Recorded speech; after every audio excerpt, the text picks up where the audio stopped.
so clean. Eddie's in the zone, sculpting the dream. Mikey's on the mic, bringing voices to life. Welcome to the Chop Shop.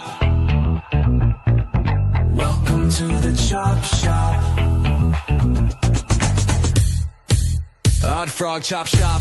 Action figures and toy talk, pop culture, comics, and maybe Lego blocks. Figures, photos, and culture right here with 112 scale vehicles. Shift into the gear from sketch to story, we break the mold. Join us to watch the legends unfold. Guests that inspire, it's all here inside. Pop culture design, the Chop Shop is live. Welcome to the Chop Shop. Welcome to the Chop Shop. All right, what's up, everybody? Introducing our new little intro there. Yeah, I thought it's fun. It's groovy, a little cheesy but fun. You guys got to let us know what you think about it. We're kind of playing around. It was kind of a joint writing session for that. Almost like a real band. Almost, including some interesting intelligence. I'm going to use that very loosely. But, welcome everybody. We are live. Unfortunately, Eddie Hermosillo is not with us today. He's feeling a little down and out, but we wish him well and a speedy recovery. I'm sure he's watching. But how you doing, Kel? I'm doing great, Mikey. We've got a great show for you guys today.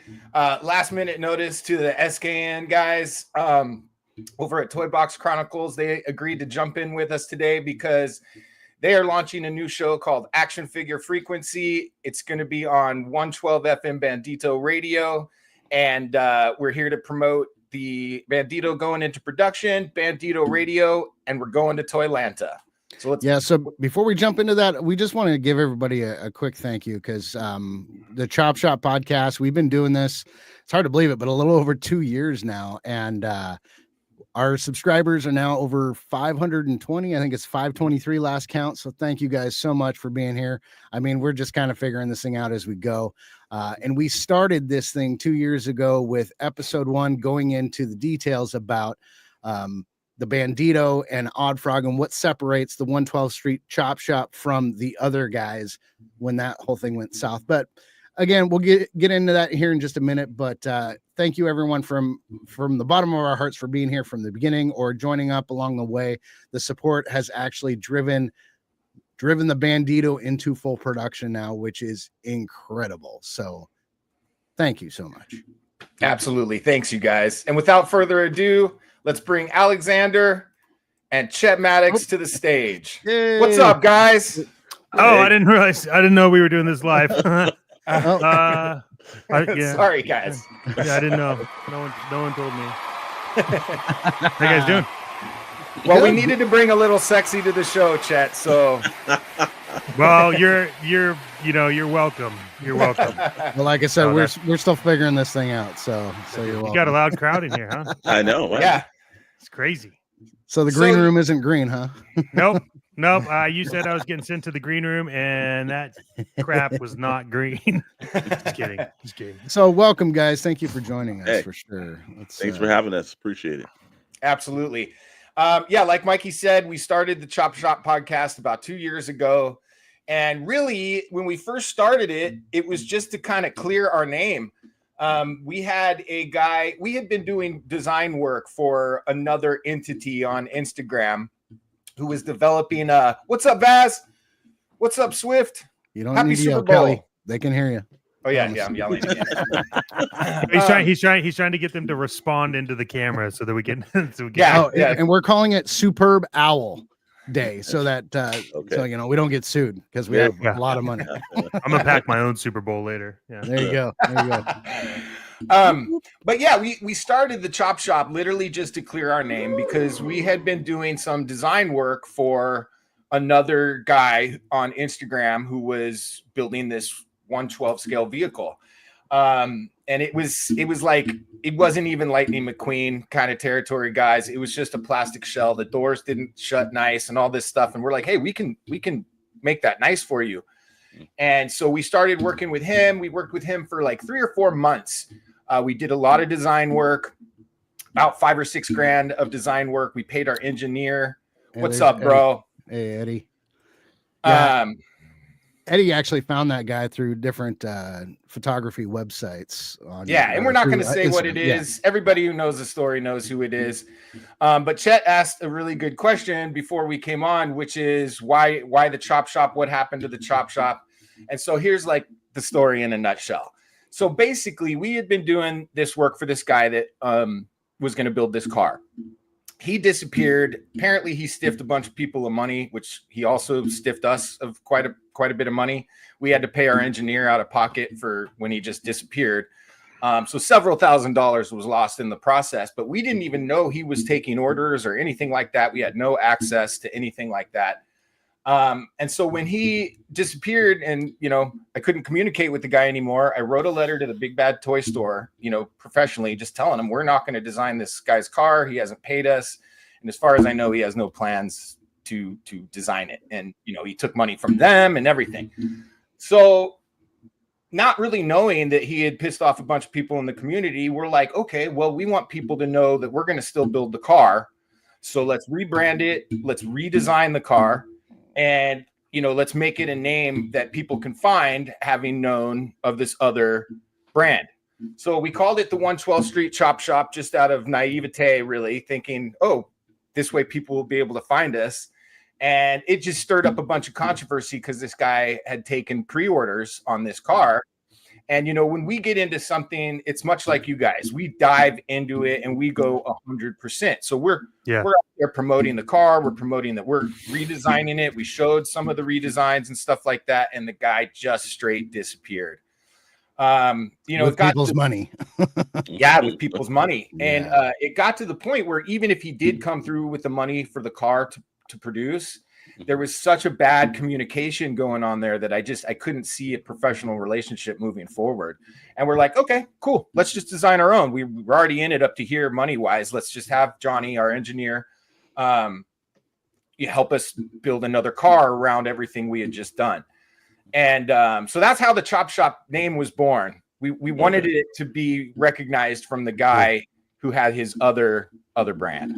Got it. Now we wish we didn't, but Yeah. and if anyone wants to know a little bit more detail, just go back through our videos on the YouTube channel. And not only do we have, we've got guests that knew the other entities and kind of where we really differentiate ourselves, but also we've got some great interviews with some amazing people in the toy and the comic community. Yeah. I definitely recommend going back through our videos and checking some of those out. They're a little cringe, but so are new ones. We're still figuring this thing, and Kelly's still figuring out his mic placement. Yeah. I gotta get better. He's so uncomfortable. He's like, I don't know if is this good. It's like tie it around your head that way. Yeah, I need some. Yeah. What do I do with my hands? Leftover from the old death metal days, I guess. I want to scream everything. Yeah. So Awesome. let us know about what's going on with SKN. Just plugging away. We've been working on diligently, not only through Toy Box Chronicles or Pixel Plastic Inc. Those are our two live streams that happen on Wednesdays and Fridays, 7 p.m. Pacific time, 10 p.m. Eastern Standard Time. But also just diving into Bandito Radio, man, doing the action figure frequencies. We've had our producer behind the scenes, and I think people will be pleasantly surprised when you try to move from live stream scenarios to radio. And we got a background in it, so we know what it is to basically listen and not visualize, but also we can visualize and not listen, because while action figure frequency will be living on Bandito Radio audio, the video production part of it, so you'll be able to see the live point on SKN that's Shadow Nose Network, and it'll be locked behind our membership paywall. So nice. If you want to watch it and see us do our hijinks in person, fine. If you want to just listen while you're driving or while you're back there, customizing your Bandito, or snapping it in some photos and everything, or taking what the Master Deadly Diorama does and just taking the displays up to the next level, you'll be able to have that on in the background. And that's what we thought Bandito Radio was, the aspect that was really cool, was that it's something for the total community, right, Chet? Yeah. I mean, look, we were humbled when we were asked to do it, and so it's one of those things where you guys asked us to do it. We wanted to come full force, and we've been doing a lot of planning behind the scenes. SKN, we're mostly just focusing on building a better community around what we all love to do, toys and anything. Like, really, if you think about it, we're driven by pop culture, so anything pop culture related, and so we're broadening our horizons on the rest of pop culture with SKN as well. But to be completely transparent with everyone here, I'm real excited about Bandito Radio. I'm very excited about Action Figure Frequency. I'm real excited about just the Bandito in general, and then I know that you guys and your team have a lot of things like in the pipeline. So I'm really excited to be part of it. I know you guys needed to bring sexy into the group, so I'm happy. Right. I'm happy I'm here. Yeah, I'm excited. I really enjoy what's been going on, and we're just working on whatever's next, and that's anything in pop culture and toys that's not toxic, because we got to get rid of that stuff. So. Yeah, absolutely agree. And you guys had me on the Toy Box Chronicles, and I just kind of started following you guys after that. And you guys run such a tight ship. Like, you guys behind the scenes have no idea. You guys just really have it's a well put together thing that you're doing. And that's why I wanted to extend the invitation. It just seemed like the right thing to do. You guys totally understood what we were trying to go for as far as like theater of the mind and stuff like that. So we're humbled just as equally to have you guys on board, and appreciate what you bring to the table very much. What I love is just that, Bandito Radio, it's in such the beginning stages of something that can be just amazing. Like you said, we have a couple other things coming down the pipeline that, I'm an audio guy anyway, obviously, but and acting is just my passion. So just this opens up so many doors, and this world that is a part of the bigger universe of Oddfrog, or could go in multiple directions, obviously, but to bring in independent musicians and radio plays and podcasts, it just the possibilities are really endless, and it just expands this universe, and it's so fun to be a part of that. It's great. I'm totally stoked, and I'm so happy you guys are on board. Yeah, it's great. You guys have great energy, and you're creatives, and I'm stoked. I'm totally stoked. Well, I'd be remiss not to, because I think Chet and I are probably two of the most visual people on SK, because we dive in and work. But let's we can't remember, like, Dr. Brentley, all of our productions behind the scenes, if it's not for him and the sounds and the editing, a lot of things we all edit, but that guy's the master editor. And then Rad, he handles all of the business. He makes things tight, like it's an organization. So like, we all have our own roles, but without the two of them, we couldn't do what we do. They make our job easier to just sit there and just work on something. Yeah. I can't really tell you what I do. They just tell me to do stuff, and I just show up. I'm kind of like you just bring in the sexy. I'm bringing the sexy, and I'm the wild card, which I'm pretty Chet, sure. just bring and radiate your aura. Yeah. There's a reason why Mr. Storm and I are always together, and it's because if Mr. Storm wasn't around, I would just be unhinged. So I have to allow him to control what that is not true, man. He likes to do that. The constant professional as he is, and like, when we started channel, Chet wasn't part of the channel. He actually had his own channel, and Rat was like, hey, I know this guy, he can come in, and we're like, if it works, it gels, then yeah. And he and I just developed a friendship. Like I said, again, this dude is like one of the few people that I've had over to my family's house for Thanksgiving and like Christmas. This man is family to me. So, and it was just amazing, the collaboration that we had, and we hit the ground running. We actually are on episode 53, which you guys will be on this Wednesday. Yep, for absolutely. Season 2, because we started 52 weeks ago, and it was like, hey man, you just want to do a podcast? Let's roll. Yeah. And we just went one night and just did it. That's awesome, man. Congratulations, season 2. That is a landmark. Yeah. 52 it's almost weeks. like we planned that, actually, but we did not. 52 weeks, Mikey. That's like kind of a good way to do it. We're just like, oh, let's start season 2. No real reason, Awesome. Eddie said he'll be there for next week. We should let people know about that right now. Well, I'm technically this week, actually. Technically, it's Sunday, so it's like Wednesday.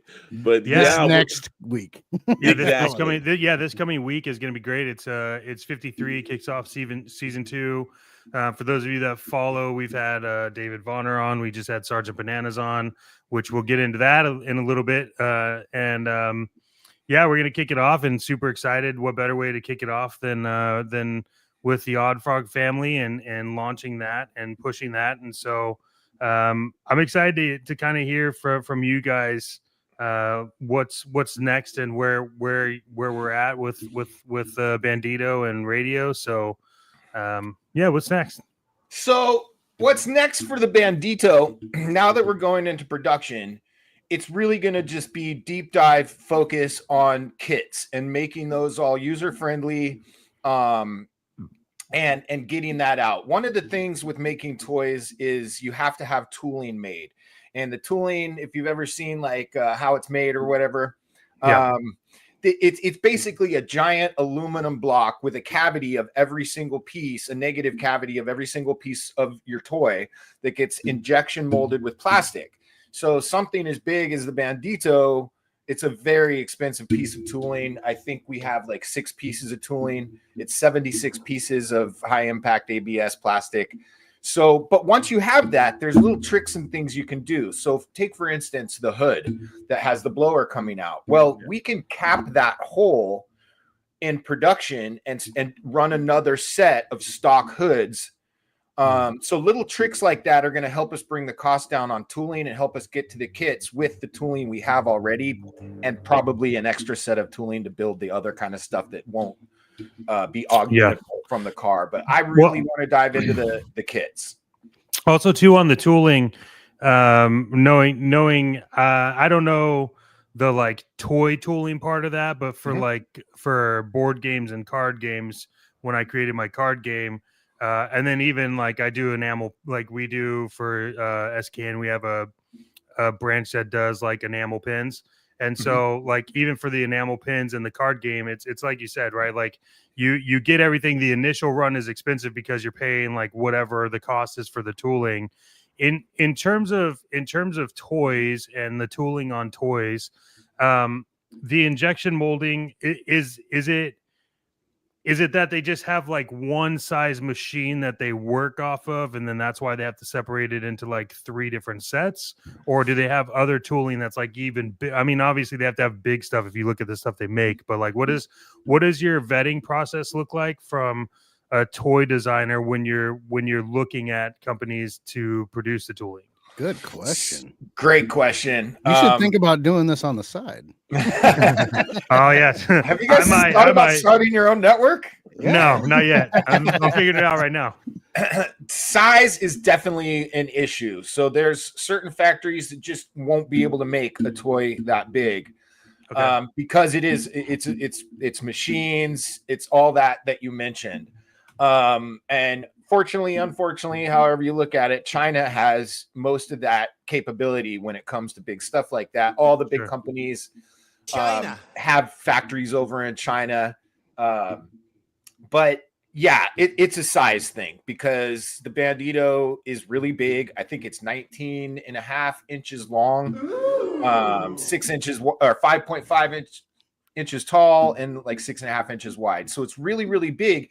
And for the body to be in one piece, to not split it up, you need to have that giant aluminum block, which is really expensive. And in stuff like that, you'll try to fit other pieces of the car, like a little puzzle. You just try to whatever get it you in can there. Fit in the negative space, right? Exactly. So what was your, because I know you have an extensive history in toys and design. When you guys were looking into like tooling, were you vetting that based on like suggestions, or did you vet the partner for the tooling based on like what you knew from previous work? Man, just hitting them out of the park today, Chet. Yeah, that's another fantastic question. I'm here because I told you guys I have thoughts in my brain, and I'm like, I just need to know what I'm working with. Thank you, Sam Newton. Are you referring to me as a she? So No, let's not misgender anyone here. We're trying to take toxicity out. No. I'll put my hair up. We got really, really lucky. So Eddie and I went to a school here in, well, we went to two of them actually. Eddie and I met each other at the community college here taking art classes. We were going to get our AAs in design. And then we got a chance to show our sculptures when Otis College of Art Design came, and we got recruited to Otis basically. Nice. Otis has a toy program. You get your bachelor's of fine arts in toy design. And basically what that is it's a product design degree, but we also had to take a year of child psychology. We had to know materials, what you can put in your mouth without poisoning yourself, all that kind of stuff on top of like product design. And all our classes were like character design, storytelling, stuff that's more geared towards toy. But we were also, you know, making vignettes and products and vacuum forming things. So it all started out going to design school in community college. I didn't even know toy design existed. There's only one school in the world that will give you a bachelor's degree in toy design, which is Otis. There's another one on the East Coast that has a 2-year program, but it's a real bachelor's degree. I always tell people that we didn't get it off the back of the cereal box. And, you know, it was an intense process. Like they're very serious. Mattel sponsors our department, the toy department at Otis. So they get grants from Mattel. We had all the nicest stuff up there. It was pretty cool. And then after that, before I graduated, I got an internship at Mattel, and that's basically, I worked at Mattel for about 3.5 years.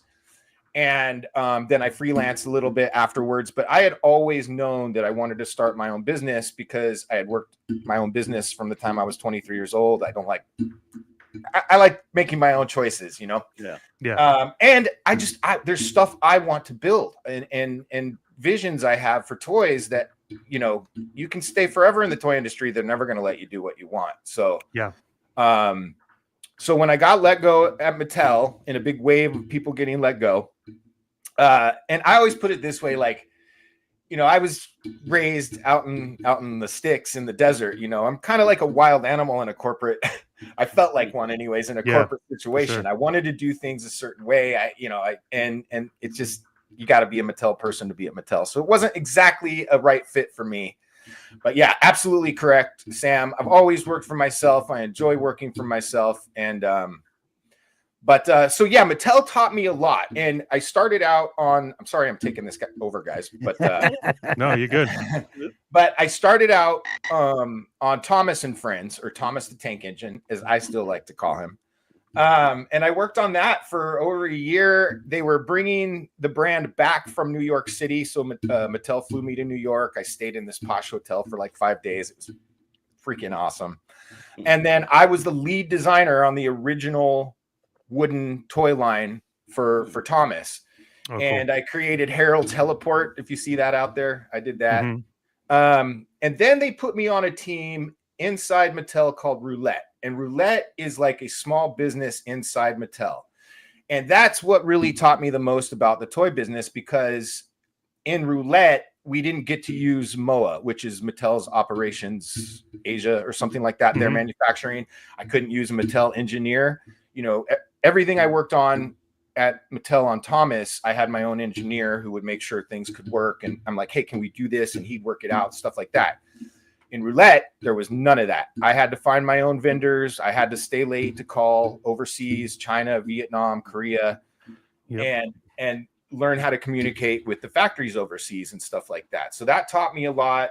And it taught me a lot about the cost of things in toy, because we did a lot of value channel stuff. So if you go into like Dollar General right now, you see those little DC figures, WWE figures. I did those. I did a lot of those. So it taught me like about tooling from a very small, understandable perspective. You know, tiny little things needed to have 8 deco hits or paint applied to it. So Flash has 3-4 colors. Wonder Woman has like 12.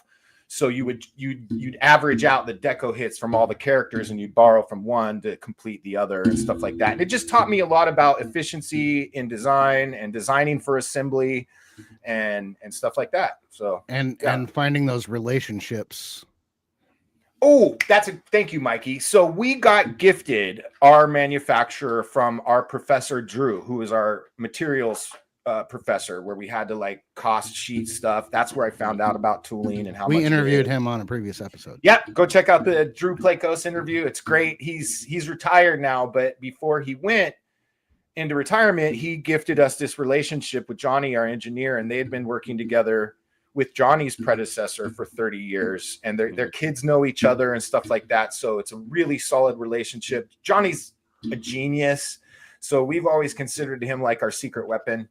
And but he was basically vetted through 30 years of working with our professor. And then they had the Johnny is somebody that works with the tooling, or is the engineer? Okay, got it. Johnny's our engineer in Hong Kong. He designs like Gundam characters. I mean, he's a total badass. Yeah, that's awesome. Yep, that's exactly right, Sam. Sounds like Sam knows a little bit about entrepreneurship, so salute. But Johnny's brilliant, and we were so grateful to get him, and appreciate Drew for putting us in contact with him. And it looks like we're actually going to be able to give him some work at this point, so that's great. It always works, doesn't it? Yep. So yeah, Johnny's our engineer, and he's the connection to the factory. It used to be Accord Manufacturing, and now I believe it's Duangguan Precision Mold Ltd. So they do high-end precision molding, and yeah, Johnny's the direct connection to the manufacturer. Yeah. Thank you, Eddie. Eddie's here in spirit and in text.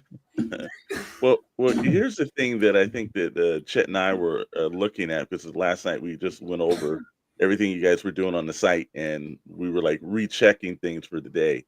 But this mysterious van that we've seen, that I think is probably next to the Bandito, is the most impressive. Just the Gatling gun popping out the side. Oh, and yeah, I'm like, you know, man, when is my pocketbook going to be hit for this? Because I kind of need this now too, man. Bandito is step one. Let me huge. see if I can find it on here, because I think I have images. There's a chopper too. I was like, oh, wait a minute, the dreadnoughts can actually look like the Sons of Anarchy. What's going on here? Yeah, you could call the van the El Ranchito. The Bandito. Yeah. Bandito there. Dang, I don't think I have any pictures of it on my desktop. Most of my work I do at the shop, so I basically just draw on this computer at home, and that's all. Yeah, the bad van is definitely the most talked about. But Eddie, shoot us some bad van pictures if you have them. Yeah. No, I mean, look, it's phenomenal, but that's nothing to take away from the Bandito. I mean, that's like, thank you. It's unreal. So action vehicles Bandito is number one in a line of ideas that the action vehicle 112 scale action vehicles that are possible once this thing gets out there. And so now that's going into production, it's only a matter of time before more and more of these vehicles are going to be but can the Bandito do a Spider-Man pose? Because that seems to be all anyone gives a shit about when they're buying figures and stuff. Yeah, you can shoot webs out the mini turret. It's perfect. Yeah. Not My Eddie is here too. What's up, Eddie Figs? I call him Not My Eddie because I think it was on your show. Yeah, Eddie chimed in. I'm like, that's not my Eddie. But yeah. What's up, Eddie Figs? But yeah, our whole focus over the design process became photography. Like that's why we wanted the matte black, so you can paint it whatever you want. It looks really cool when it takes light, and that's why we had the interior really blown out as far as detail and stuff too. And we want to continue that same way of thinking into the bad van, like modular things that can be switched in and out. Yeah. So that you can really make it your own. And then, we have lots of other vehicles I'd like to, in mind. The bad van is done. Johnny has already engineered that. Like it's ready to go. It's a little more expensive than the Bandito because it's bigger. There's a lot more parts, mini turret that slides out from the barn doors. Think about a Turtles van, but for big kids. Yeah. I would love to do a Turtles van though. That was such a great question by Dr. Brantley the other night. Yeah. I think something that's important, and we touched on it a little bit, but I think right now with Bandito going into production, Can you kind of explain the importance of having the paint introduced to the injection mold versus like top coat painting it? Yeah, so basically it's not even paint, they're colored plastic pellets. And you want that so that over time it doesn't. What's up, anime figure statue collector? Don't need a yoke. That's the hardest name to say live. Wait, it's now referred to AFSC. Okay, perfect. Ask. But ask somebody. You know, first of all, we wanted you to be able to paint your car. Yeah. Your own color, stripes, pinstripes, whatever you want to do. All customization. Roger. Our whole thing was that we really, the feature for us for the car, when we'll know we've been successful when I see the Bandito in pictures and it looks different from everybody's different shots and different ways they've made it up and been creative with it. So it's important to have the plastic that color so that it doesn't chip and start to peel and stuff like that. Usually you try to get the paint into or the color into the plastic so that doesn't happen. Sometimes if they've already done a run of certain things and now they want to repurpose it for this or whatever, they'll spray paint over it, but it's just kind of a cheap way of doing it and it doesn't last forever. I just can't wait until more and more people get their hands on this. Just the different versions we're going to be seeing is going to be awesome. Different colors, different styles. It's going to be awesome. Yeah, and I really want to blow it out. Like wacky stuff. Like how about a big saw blade coming right out of the hood of the Bandito or something? Make it yours. If you want to have custom figures, why not have a custom car? Yeah. Well, we know that Rad has been saving a special figure for the Bandito. He ordered just on really. He said this character will be the first thing in, so we're looking forward to getting our hands on it. But also, I think the one thing I love about the Bandito and you guys' thought process is it just is, sometimes when you buy something like the Dragonfly is the Dragonfly. It's a great vehicle, but it's essentially meant to be just in the G.I. Joe lore. When you look at the Bandito, it's so customizable. So if you're into low riding, you want the metallic paints and you want to put Dayton wheels on it and like the chrome pipes and everything, you can do that and it's going to look completely different than someone else's. Exactly. So now when you're thinking about the other process of let's say the licensing and everything else, this just becomes a life onto its own because it's not just one car. It seems like it's thousands of cars that can be done. That's what's great about that. Yeah. Thank you, Eddie. Thank you very much, man. That's really nice to say. And that's what we want. We want you guys to turn it into a work of art, which is why after we have tooling, we can sell just the body. So you don't have to buy a whole new car. We've got the tooling and we can sell those kits. We can sell you stock hoods and all that kind of stuff to begin immediately transforming the car. We don't want you to be afraid to take the car apart. So if something happens to it, we can provide you with the body, to switch them out and just do it however you want to do it. So it's unlike like I know that Jada Toys is kind of getting into that kind of level where I think they call it the pink slips or something. They have a unique brand, but I think it stands out where it's not just a die-cast card that you're going to sit on the shelf and everything. This is something that's functional.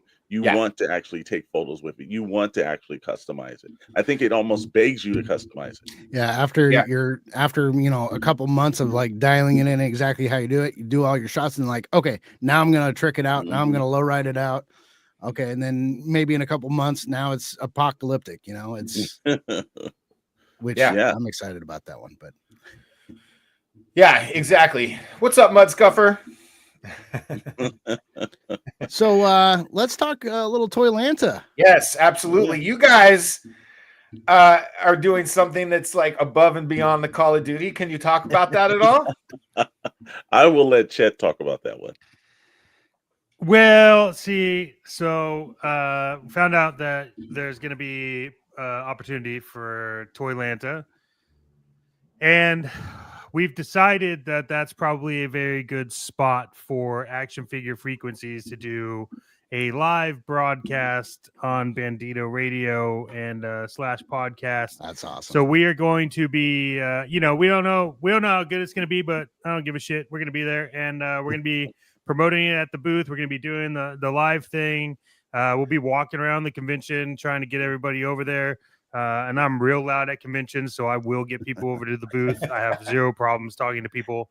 But yeah, I think, look, hey, we have talked about, we have talked about like how important Bandito Radio is and like what it can do, and also Oddfrog and what's going on there, and the progression, and where we all know internally like what it's going to look like. And so, and I thought we when we were on before, we had Vonner and the rest of the team, we were kind of talking about it, and the idea for, at least for the action figure frequency side of Bandito Radio, is that it ends up becoming, and it will become a radio station podcast that is live and holds events where we're actually talking, and it's being pumped through to Bandito Radio. Yes. So when you think about it, it's a lot like when you're customizing toys or you're building things for toys. It's like, yeah, we can stop at action figure frequencies and like just have it a show and record it and put up audio, or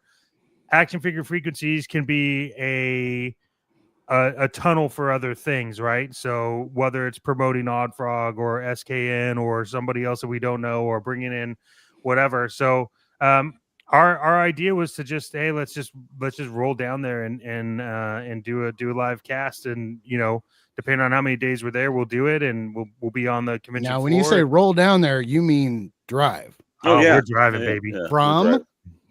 From California. Sunday, California. Yeah. Yeah. I almost want to go with you guys just to document the whole thing. No, I was going to say you better do some check-in broadcasts. Yeah. No, we're rolling, and we have talked about like the idea of flying down there, but the problem with that is that I just don't know if I can do it. I think the driving makes more sense, especially if you're trying to promote a radio station. And then also you just have more convenience. Like we could bring more things. We don't have to worry about stuff. We could bring stuff down to the convention if anyone needs it, versus like trying to fly it. So, I mean, and Mr. Storm and myself, we each got about 10 to 11 hours solid driving in each of us. So that drive being 33 hours, we'll probably get there in like less than a day and a half. And which one of you has the cherry 67 black Chevelle that you're driving all the way out there? Oh, we wouldn't be taking that. Oh, no, I don't know if we have that. I don't know if we're going to use that much money, but yeah. We would be doing that, but we will pick up a Matchbox one though and bring it to you if you want that. That's not a bad idea. I would love a Matchbox Bandito at some point. Crooked Smile says toy customization and photography are on an upswing. It's awesome to have a radio station with that in mind.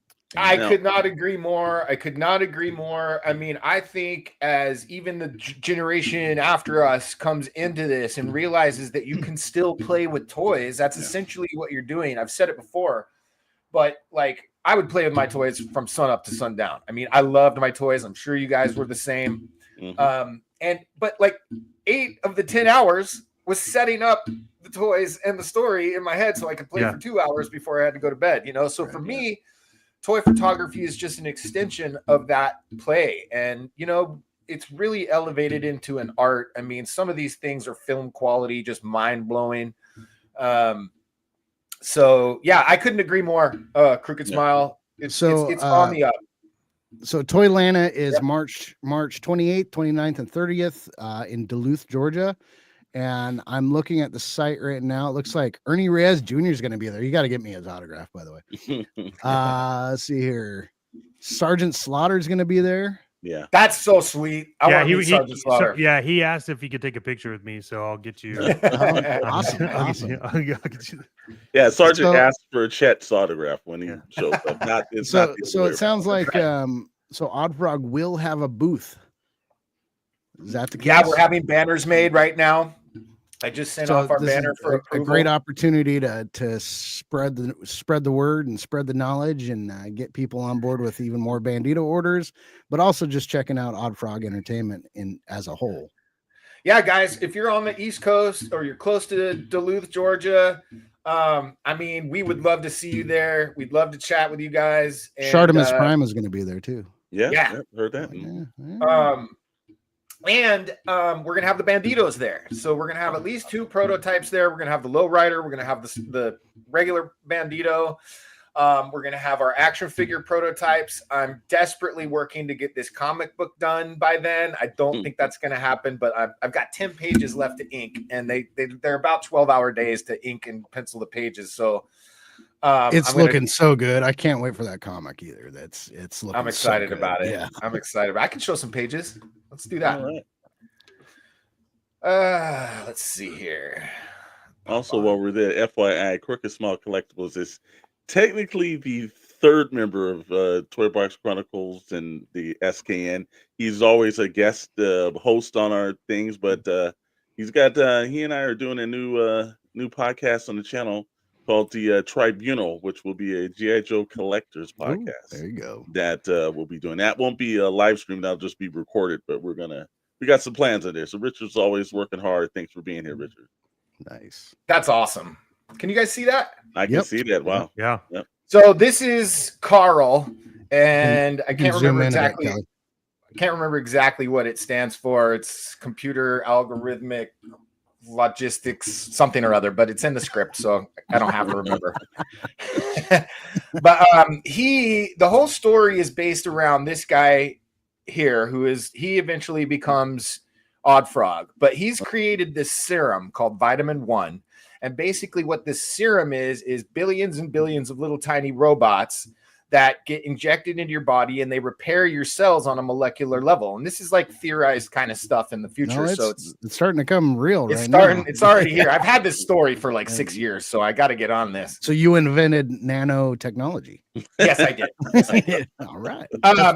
But Carl is this AI construct that's a part of the building, basically. He's infused with the building, but he sees the serum as a way to further evolve himself more into the physical world. So he changes the algorithm and the programming of these little nanites to evolve himself. The problem is when they go out into the marketplace and people take it, it's got this algorithm from Carl trying to evolve himself, and people start to shift and change. So it's my version of like a very high-tech ooze. Yeah. So I'm just trying to make it as dramatic as possible. I've never really done a comic book before. I've just always loved them, and I've always drawn. Zoom in. So, this is the last one I just did. It's not quite done, but you get the idea. Yeah, these are great. Yeah. Thank you, Chad. I appreciate that. Let's see if we can go back a little farther. I was going to here. say, zoom in a little bit. My screen's, I think, a little different. No, but yeah, he's finding out here what's going on. There's something with the algorithm, and this is when Carl takes his moment to enhance him. But we're also in talks about maybe dramatizing this whole story, whether it be audio only or possibly animated, or I mean, I have my ideas about like the old school the Max back on Liquid TV days and on TV, that style of where it doesn't move much but it kind of zooms in. I don't know, I've got some ideas for it as well, but and some voices. Love the Max. Love Sam Keith. Yeah. Sam Keith made me okay with wearing size 14 shoes. I was like, okay. You know what's crazy? One thing that you did really well is if you look at this, knowing that this is this becomes like Oddfrog, you can see the human version inside of Oddfrog. So it's very believable that this person turned into a frog. Oh, that's awesome. Thank you for saying that. Yeah, I mean that's super important to point out, because I think there's a lot of times that people will have this story, right? With TMNT, it worked in the cartoon in terms of like ooze and like what they look like.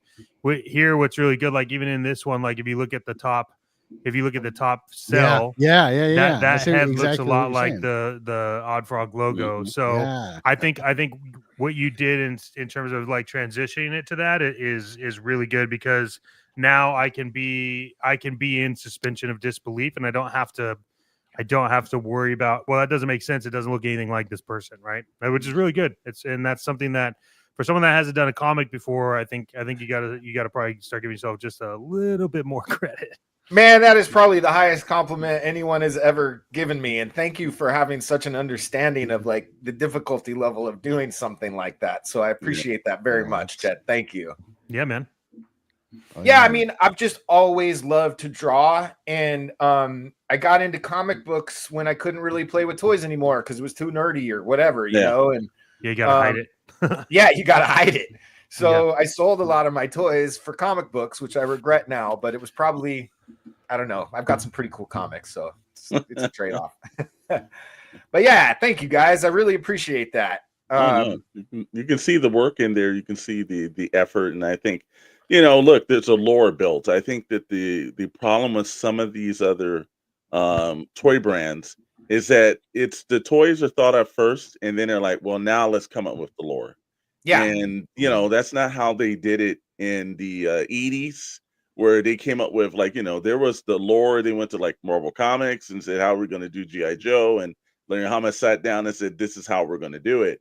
And then they took it and they infused that. And I think that the way you guys are doing it is respecting how it was done then, and yet also retransferring that today. So I'm glad that there's a lore to it, because nothing's like, I think we were at Geeking Out, and that was in like last month or so. And Mystic Legions, I was always heard about Mystic Legions, and you know, we go up to the point, but I didn't hear anything about the lore. And so when we went there, say, hey, what's the lore? And true to their credit, someone behind that counter was able to give us a breakdown of the lore in like 10 minutes of time. I'm like, now I get this. Now it makes sense. You know, yeah. You guys already eliminated that from this process. Since Oddfrog's inception, I mean, the very first meeting we ever had, we've got a couple other silent partners as well, but story has always been number one. Like everything has to have a story.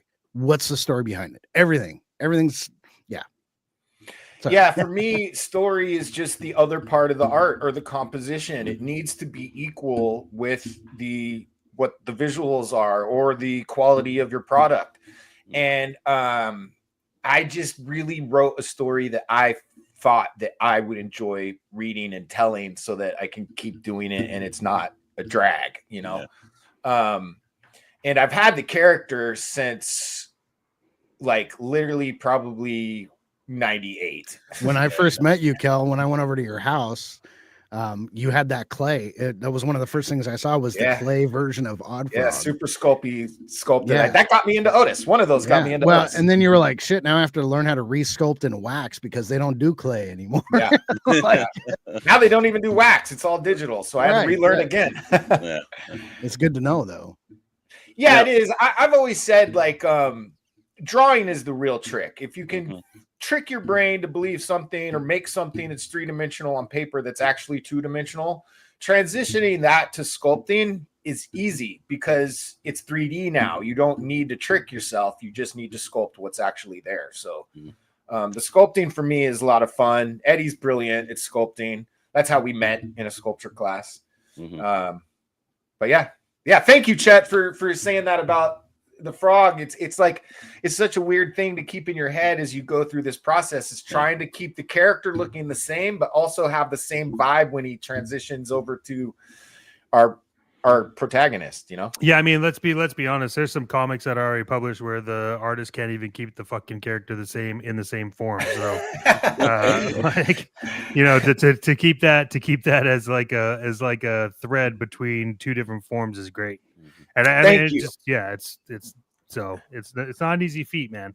Yeah, and really the other thing was that I wanted to do, and here I'll bring it back up real quick. You know, I wanted to draw for black and white. For me, it was important to here, I'll show you guys the very first opening page. We'll go. I've always said Kelly's got a knack for like really bringing those negative spaces. That's I mean, it's hard to explain when I'm not an artist. Well, kind of an artist, but you know what I'm saying.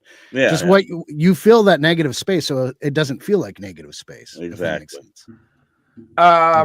Yeah, the black and white composition, like, color will make anything look better. So if I can nail the composition with the black and white and do what I want there, then I think color will only add to it. So I'm trying not to rely on color for like backgrounds and stuff Yeah. like that. Like some comics you'll see, and it's just the character with like a gradient background of a color, and I hate that. I want to see Yeah. into the picture.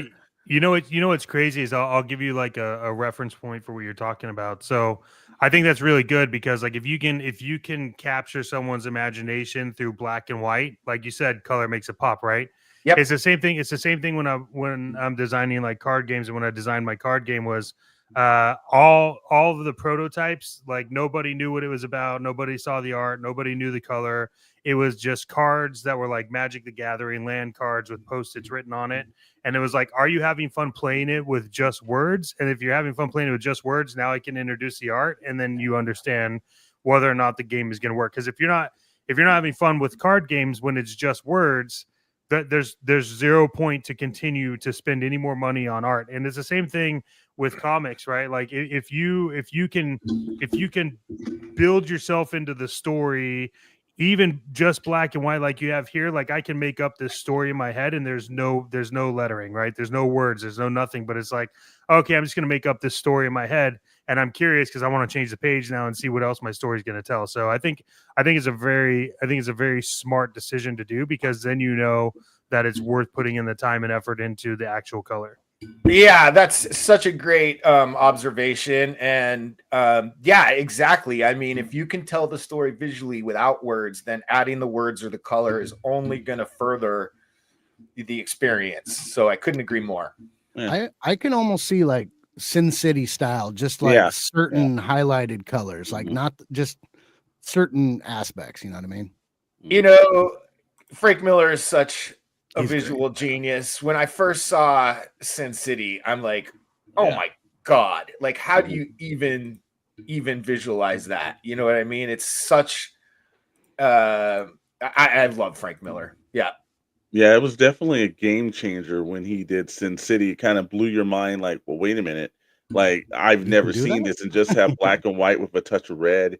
And the only other time I've seen that done right was when Jim Lee did the Death Blow series. Yes, the And he artwork in kinda Deathblow is amazing. he kinda copied that a little bit, took it to himself, and you're like, wow, that Yeah. it's one of the things. One thing I can look here too is you can always tell like a design artist and somebody that's read comics because I know Chet and I were talking about that. I've been classically trained as well. And you can see the Z formation, the S formation. Your Yeah. eyes follow that pattern. So Thank you. that's something where a lot of people don't understand the nuances of comics. They think it's random pages thrown together. But if your eye is not going through the S motion or to the Z motion, Yep. then it doesn't matter what you're drawing. It's just a mess on the page. But you can see the classic comic book training here. Man, thank you so much, Alexander.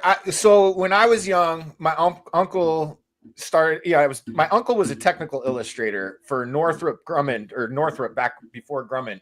Mhm. So he was into comics, and he got me further into comics. And one day I came down to visit him, and he saw my drawing. He's like, "Oh, you're getting pretty good." So he bought me How to Draw Comics the Marvel Way, and I read that book until it fell apart. I mean, I literally know every single word and page in that book. I love that book so much. In fact, I would say it's probably the most, at this point in my life with what we're doing and everything, it's probably the most valuable book I ever read. So if you're interested in this kind of stuff, I can't recommend that book more, but it's where it teaches you all that kind of stuff, like the pacing and carrying the eye. I mean, design school does the same thing, but comics is like a sequential art kind of way of telling that. And so thank you for noticing that, because it is something I'm constantly thinking about. It's almost as prevalent as light source in my mind, is how is your eye going to carry you from one panel to another. And I think about the page so that you can have the reveal.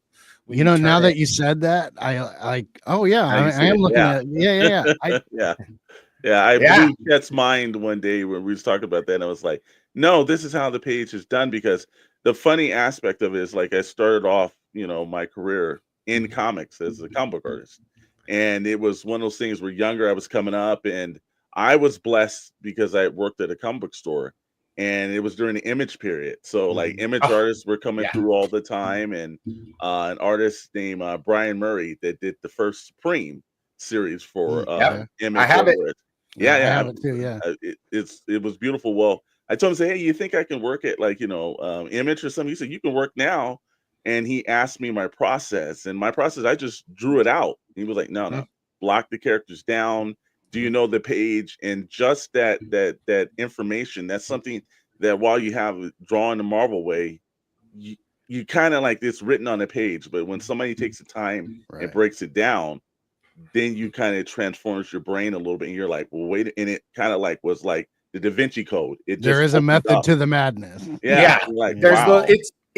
The way I've always described it, Alexander, when I was so enthralled with wanting to unlock that mystery of illustration. Do they do the backgrounds first? Do they do the characters first? I just had no idea. Now I can't not do that.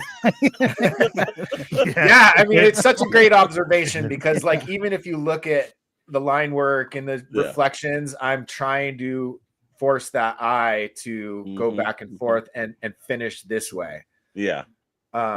You've done it massively, man. Because the minute I saw that, I was like, I could see that. And again, I knew, like I said, again, we were talking one night, and I said, it's all S&Z work, man. And then he like called me up 3 days later, like, I can't get this out of my mind, man. It's like, I see every book this way now. It's like, that's the problem with knowing the magic trick.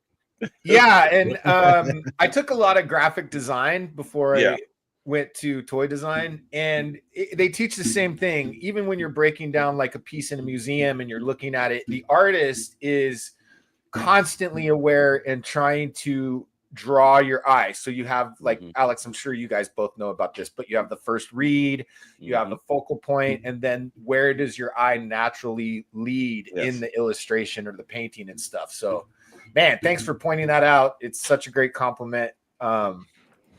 This is why I wanted you guys to be a part of this. You guys really know your stuff. Like, there's levels here. No worries. It's for the kids at home. Remember that. These are trade secrets. It's for me. That's right. What are you talking about? But, light source is always a big deal. And, going back to Frank Miller, and Kirby did this a lot too. And, he did. I really grew to love Kirby later as I got older and started drawing more, because I was into McFarlane and Capullo. So Kirby's stuff didn't pop to me until I got a little older and learned more about what he was doing. I am in the same boat as you are with Kirby, which is why, regardless of what people say about the new Fantastic Four trailer, I'm like, that is like, it looks that's fun. The vibe. It looks fun. I want to see it. Yeah. But like a lot of times you're trying to show where the light is coming from by having thicker weight on the bottom side of where the light's hitting. Sometimes you just need thicker lines to pop it into the foreground as well. But with Kirby and Frank Miller, that's when I really started to notice that the line would just even go away where the light was hitting it sometimes, which really creates this super dynamic feel, to the depth to it. Like I really want to push depth all the time so you can see into it. And that's why I do like little thicker lines in the foreground. Yeah. Just trying to pop that background, middle ground, foreground aspect.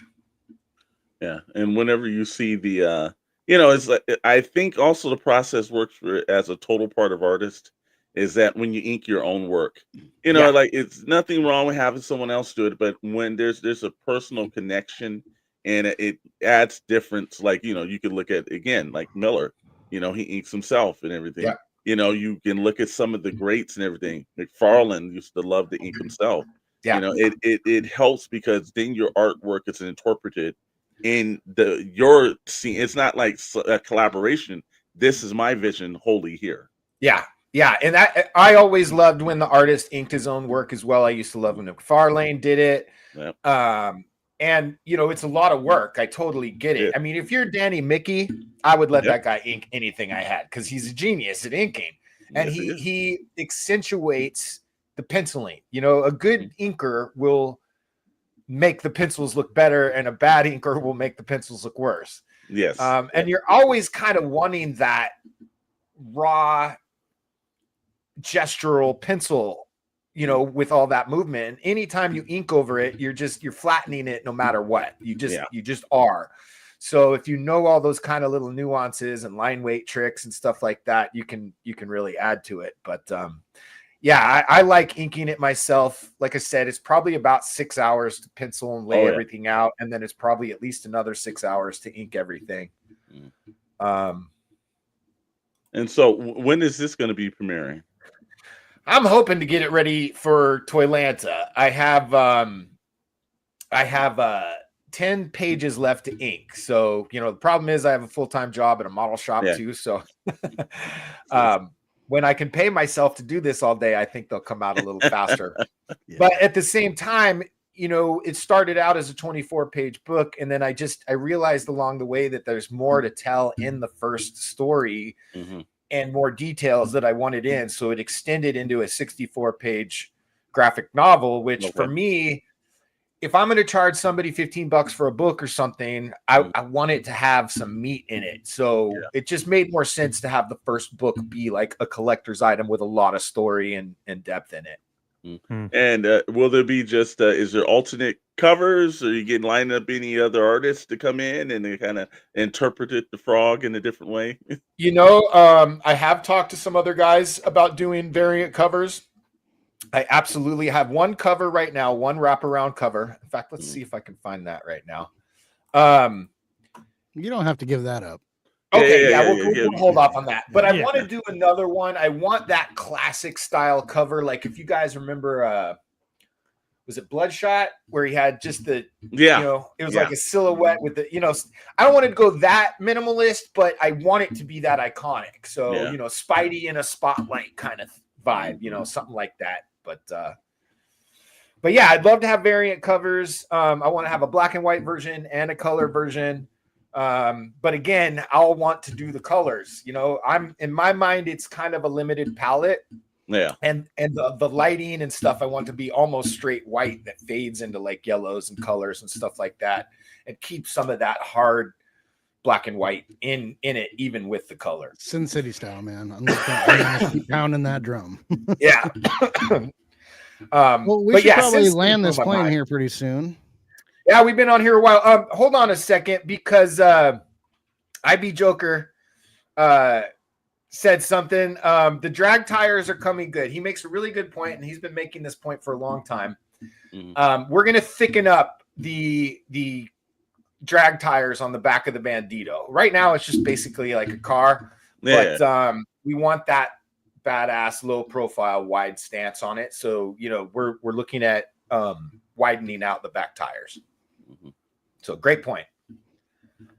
Vaz wants some guys. Awesome. I'll let you guys know. Obviously, we're gonna blow it up when it comes out, and that just makes me happy. It's a weird thing showing your stuff, But you gotta get used to it. You got to show it, man. You can't hide it and everything. That's the part with art. You put yourself out every time you do it, but usually you'll be surprised at the returns that you get from people, because your passion hits the page, and then it hits there as they walk by. It's something that looks new. It's not something they've seen before. It's especially with the way comics now are in the point of, with everything going through uncertainty with Diamond and everything. We just need like good creative pieces of work out there that legitimately is original.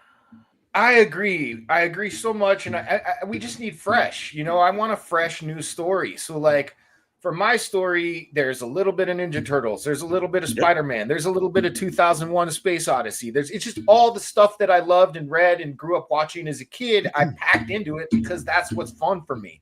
And I think too that's a little bit like developing your drawing style, right? You steal a little bit from everybody you love, and then at some point you look at it and you're like, oh, this is my style. So yeah, awesome. I'm glad you guys appreciate it, and I appreciate that. Yeah, we're looking forward to our signed copy editions. Oh, absolutely.